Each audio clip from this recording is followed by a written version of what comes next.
Hi mga peswen! Long time no see nga mga peswen. Matagal-tagal nga akong nawala, kaya papawi ang peswen. Sabi ko nga sa inyo na meron kaming concentration training. Hindi muna ako nakagawa ng mga vlog. Ito pala yung classroom na gagamitin namin sa ilang mga araw. Kaso nga ang daming langaw at mga lamok. Kaya nga nag-request kami na ilipat sa STEM building. Kita nyo naman, sira-sira na yung mga bintana. Pagka nga ahas na pumasok, hindi na kami.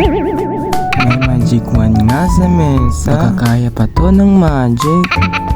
Ito na nga yung day 1. Kinakailangan namin magising ng 4 AM para nga pala mag-jogging mga pesweng. Madami-dami na nga yung mga nag-stretching. Kami hanggang upo na lang. Meron namang maglilid para mag-stretching yung lahat. Araw-araw na nga namin to ginagawa mga pesweng. At ito na nga magja-jogging na kami. Kahit mahirap kakayanin para lang manalo tayo mga pesweng.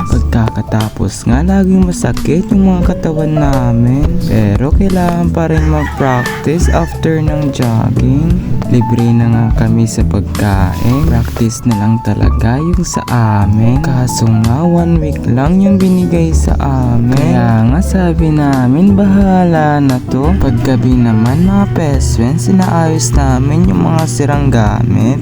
Malas nga yung mga ibang araw namin mga peswen. Paano ba naman kasi rain or shine? Pa nga yung ibang mga sport nasa indoor, kami nasa outdoor. Hindi na nga pala ako nakapag-video lang training kasi nga bawal sa amin yung cellphone. Kaya every free time lang ako nakakapag-video. At ayan na nga, nagkasakit pa si peswen sa aray ko. Tinatamad pa nga ako mag-edit ngayon mga peswen kasi nga kakarating ko lang. Kaya comment na lang for part 2.